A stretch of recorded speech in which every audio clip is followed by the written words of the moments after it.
Yo, what's going on, everyone? It's Brian and Jim here with DrinkABeerandPlayAGame, and we're starting off our month of NES games with The Legend of Zelda. Let's get into it. Originally released in 1986, this game was developed and published by Nintendo. It's one of those cult classic kind of games, one that some people talk about, some really don't here and there. You know, it's that kind of game that people have been clamoring for sequels for years now, but for some reason Nintendo doesn't like money, so they don't want to do it. And it was designed by some guy named Mimo, so I don't know. People seem to like this game, so... Ow! What? Be more sincere! I am very sincere about Mimo. Everyone loves this game. Yeah. It's The Legend of Zelda. It's the series that's been going on for fucking ever. It started on the Famicom Disk System and the NES, and now about 7,000 releases later, here we are. So let's look into the one that started it all. The graphics. Not many games look like The Legend of Zelda when this came out. With the overworld that continues from screen to screen with not much loading in between unless you're going to the dungeons, this was fairly impressive for the time. Granted, the amount of detail for the sprites and all your enemies might not have been the greatest of what the NES could have done, but just the sheer size of the overworld and the 9 dungeons you get to explore, not to mention all the little caves you can go and find if you break some rock, there was a lot going on. And in certain screens, when you have a ton of enemies on the screen, sure, there was a little bit of flickering, but still, this was pretty impressive for the time. And the level of detail with your enemies, some of the smaller enemies might not look great, but the bigger bosses are really the showstoppers. So, when it comes to scores, I gave it an 8, Jim gave it a 7. It's definitely above average. I'm not even going to add a beer because it's pretty damn solid for a game that came out in 86. Alright, the sound. Well, really, what more do I need to say than doop doop doop doop doop doop doop doop doop doop doop doop ah doop doop doop doop doop doop doop. But yeah, it's one of the most iconic soundtracks of all time, with songs that have been used throughout the entirety of the 30-some years that Zelda's been around. I mean, really, what can you say? There's a good amount of sound effects in the game. There's a decent variation in the number of music tracks in the game. Maybe there could have been a little bit more, but that's just really nitpicky kind of shit. I mean, it's about as good as you're going to get from any game, much less what you get on the NES. Jim! Oh, Christ, what? Why don't you mention the monster roar when you're in the dungeons? Yeah, monsters roar. It's scary. It makes me scared and poop. Damn it. Hey, you asked for it. Yeah, I mean, what more can you say? So when it comes to scores, we both gave it 10s. And when it comes to beer, again, you don't need beer. It's hard with these good games to really talk really in depth. The control. Well, Jim just said it with the sound. It's really tough to give a game like this any knocks against it because they did a great job at keeping this super simple but with a lot of options. You have A for attack, B for using your items, and then you obviously just move around in the up, down, left, right fashion. The only knock, and it's minor, but it's something that we know is in place because of the system limitations of the time, is the constant dependence on going back and forth through the menu.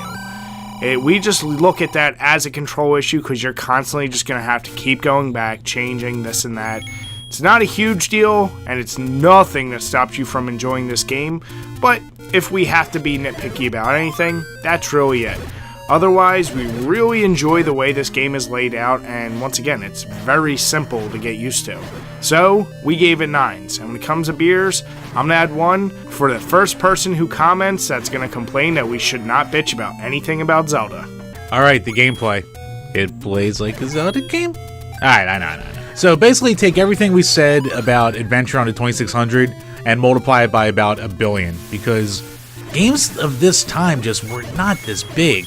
Like, can you imagine, like, I was born in 86, so can you imagine a person who grew up playing, like, the original Super Mario Brothers, or friggin' Wrecking Crew, games like that, and all of a sudden you have this gigantic world to explore with all these secrets and all these different kind of puzzles. It's just a truly ridiculous amount of gameplay for a game of its time. So, the basic gist of the game is you're free to go around this gigantic world. Hyrule! Yes, of Hyrule. Going from cave to cave, beating bosses, and making your way to fight Ganon and to save Princess Zelda. Because you're trying to collect pieces of the Triforce. Know your Zelda lore, Jim. Whatever. There's enough people on the internet who can talk about all that.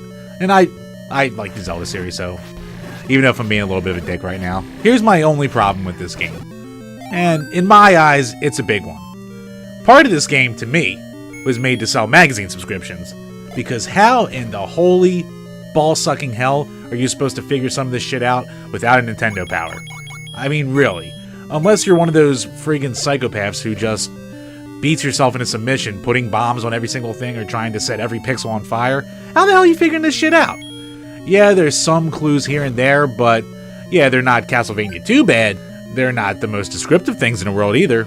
So, I don't know, man. Like, when I was playing through this game the first time, and obviously for this review it wasn't the first time, but I got somewhat far, maybe 2 dungeons in before I was like, fuck it, getting a walkthrough, because trying to figure some of this crap out is just absolutely insane. To me, that keeps it from being truly a perfect kind of gameplay-wise, but for what it does extremely well. So, we both gave it 8s. And when it comes to beer, I'm just gonna add 1 beer for... No, make that 2 beers. 1 for what the hell do I do, and 2 for fuck you for making me buy Nintendo Power. The Originality. Jim already mentioned, this game kind of uses the basic blueprint from Adventure, but expands on it a tremendous amount. It creates the story surrounding the Legend of Zelda and Hyrule, which would go on to spawn multiple games. So that in itself, creating this whole universe, earned a ton of points from us. But aside from that, this may not have been the first game with secrets or weird passages, as Jim said. It's still, in my eyes, when people think secrets, this is one of the first games you go to. And that felt like a new mechanic for us. Not to mention just the amount of inventory you could carry, the puzzles mixed with the action. It felt like a new game, even though a lot of the mechanics we'd seen previously.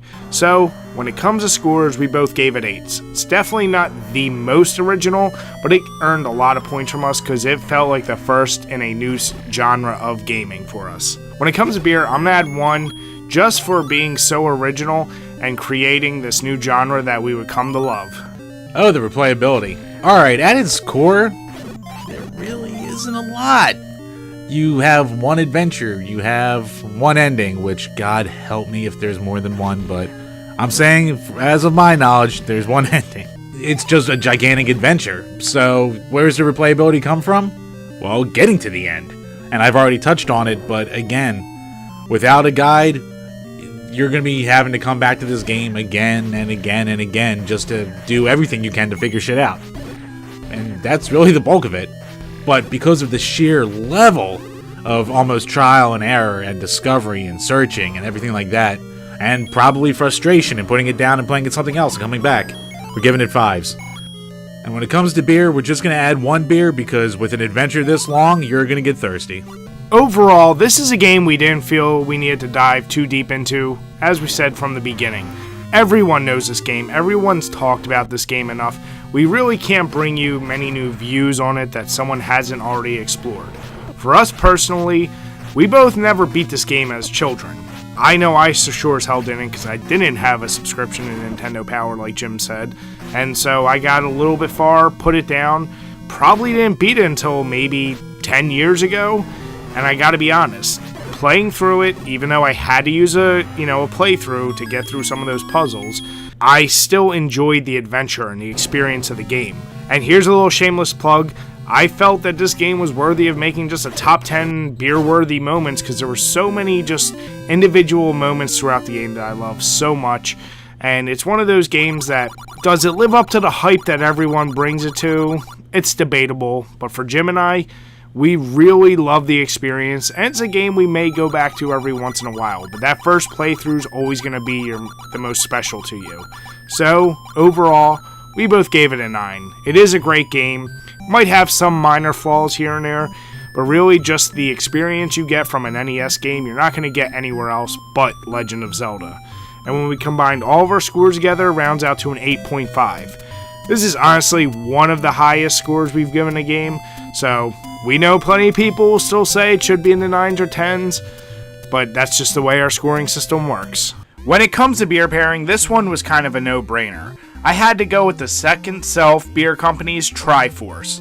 Obviously, they dedicated this beer to The Legend of Zelda. I've never personally had it, but I'm going to do my damnedest to try and find one of these because I respect the hell out of any beer company that wants to tie in video game nostalgia to their lineup, and yeah, this looks like a perfect pairing. So if somebody out there has tried this, let me know how it is. I can't wait to try it myself. But remember to drink your beers and play your games responsibly. As always, guys, thanks for checking out this video, and if you enjoyed it, make sure you give us a thumbs up, leave some comments, or better yet, why not subscribe? Till next time, guys, cheers.